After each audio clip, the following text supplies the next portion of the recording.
Vlog 2: Skills versus Capacities in Speed and Agility. The focus of this vlog is to analyse a 2-point start acceleration and a 180-degree turn, and discuss whether the breakdown to the technical model is due to a skill or a capacity issue. Messages to take from the vlog. Skill issues can be corrected with cues, feedback mechanisms, and constraint environments. Reverse engineering highly dynamic drills and breaking it down into smaller, isolated components can help the athlete better understand the requirements of the task. If an athlete presents with a capacity issue that leads to suboptimal movements, addressing the capacity along with coaching the movement skill is vitally important to see higher rates of transfer. Athlete A presents with a skill issue.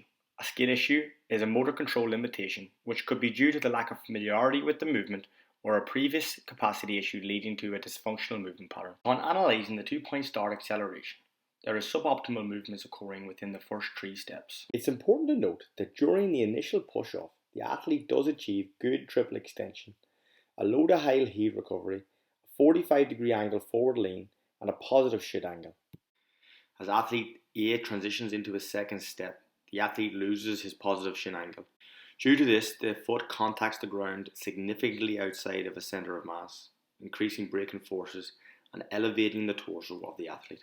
Finally, by the third step, the athlete adopts a cycling motion with the heel rather than a piston action, causing a low knee drive, reducing the athlete's capabilities of applying force into the ground. Athlete A presents with skill issues causing to the breakdown in the technical model, although further investigation was undertaken to confirm this statement. Moving to the investigation, athlete A performed a one-tap wall drill.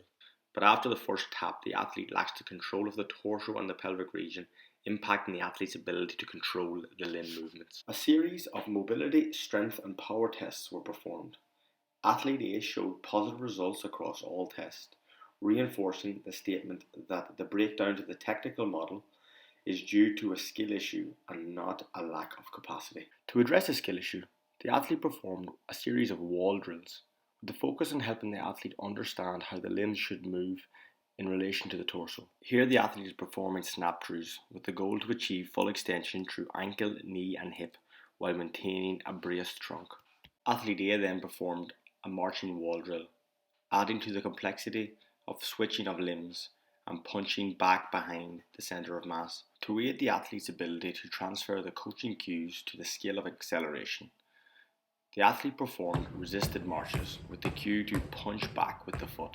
Advancing on, the athlete performed a one-tap wall drill with the cue to break the glass in front of the body, then transferring these cues to the resisted switch drill. Before athlete A re-attempted the 2-point start acceleration, the athlete performed a resisted sprint to help the athlete better understand the feeling of a forward lean, low to high heel recovery and punching back behind the centre of mass. After breaking the mechanics of acceleration into smaller components, athlete A was able to better transfer the cues to the 2-point start acceleration. A side-to-side comparison was made of the before and after attempt, showing noticeable improvements in athlete A's technical model, as he is able to contact the ground under the centre of mass with the ball of his foot rather than a heel strike, and he maintains a good forward lean throughout.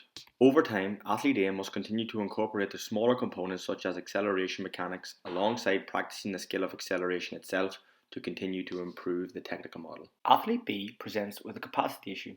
This is limitations in movement quality due to a lack of stability, mobility, strength, or restrictions caused by anthropometrics. During the initial start, athlete B fails to achieve full triple extension, failing to fully extend at the hip and at the knee. This could be due to mobility restrictions of the hip flexor and hamstring. Upon each ground contact, athlete B strikes the ground flat-footed, and by the third step is striking the ground with her heel. Although athlete B has some skill issues that will need to be addressed, athlete B presents with a lack of ankle stiffness, as seen by the long amortization phase, causing excessive ground contact times and the inability to utilise the stretch shortening cycle effectively.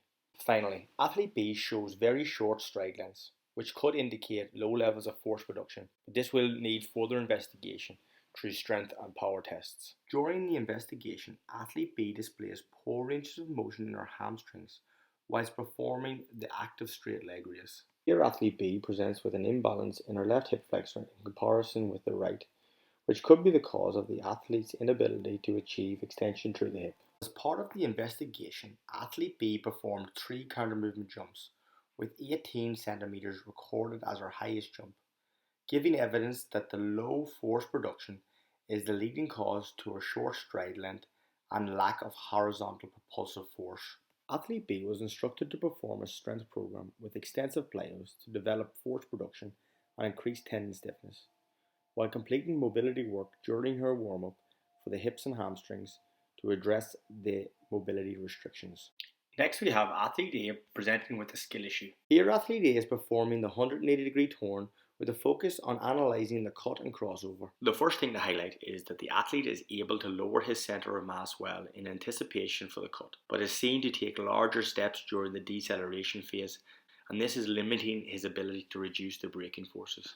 Looking towards the feet of the athlete, he is seen to adopt a staggered stance upon the cut. Although the inside foot is closely under the centre of mass, the outside leg is placed behind the centre of mass, causing the crossover to be performed inefficiently as the athlete steps significantly outside the centre line. Finally, Athlete A has a noticeable knee valgus of the outside leg during the cut, and is unable to control the torso through the transition of the cut and crossover. Although Athlete A presented with zero capacity limitations during his acceleration assessment, further investigation was undertaken to examine his landing mechanics, reactive strength, and core strength and stability. After receiving a 1 on the movement compensation screen, 2.4 RSI score, and was able to maintain the dead bug for 60 seconds without fatigue or failure. It is clear to see that the breakdown to the technical model is due to a skill issue and not a capacity issue. From here, the change of direction drill was broken into smaller components, and the drill was performed with constraints to address the skill issues. Firstly, Athlete A performed a cut to base drill with the cue to push up the inside edge of the foot and to focus on a wide base to maintain a low centre of gravity to optimise the angle of projection. Addressing the crossover step, the athlete performed a crossover wall drill with the cue to think of his hips as headlights and to have them pointing towards the fence. Next, the athlete performed a 180-degree turn but was constrained to a 1 metre tunnel, forcing him to have better foot placement on the cut and tighter crossover to stay within the tunnel. These drills were added into Athlete A's pit sessions and was reassessed on his 180-degree turn within a week. Noticeable improvements were seen across the board, proving that skill issues can be addressed and ironed out through cues, feedback, and constrained environments. Next is Athlete C, who presents with a capacity issue. Upon analysing Athlete C's cut and crossover during the 180-degree turn, she displays a suboptimal movement strategy. Firstly, it's clear to see that Athlete C fails to lower her centre of mass as she approaches the cut, which limits the knee and hips' ability to contribute to the rapid change of direction through quick flexion and extension. The athlete starts and transitions through the cut.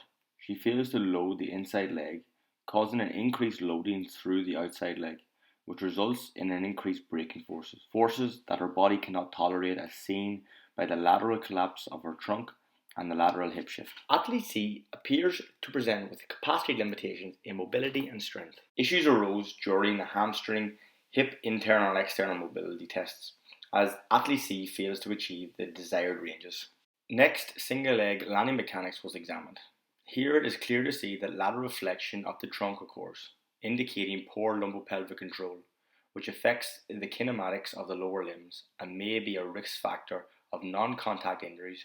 Limitation in force production was recorded during the unilateral counter-movement jump, with Athlete C recording a below average score of 10 cm off the right and 8 cm off the left. From the tests, Athlete C displays a lack of capacity as the breakdown to her technical model. To address the capacity issues, Athlete C was instructed to perform mobility drills for the hips and hamstrings. Next, within Athlete C's program, she performed Copenhagen's and banded internal and external rotation to increase the strength of her hips, groins and trunk to enhance her lumbopelvic control.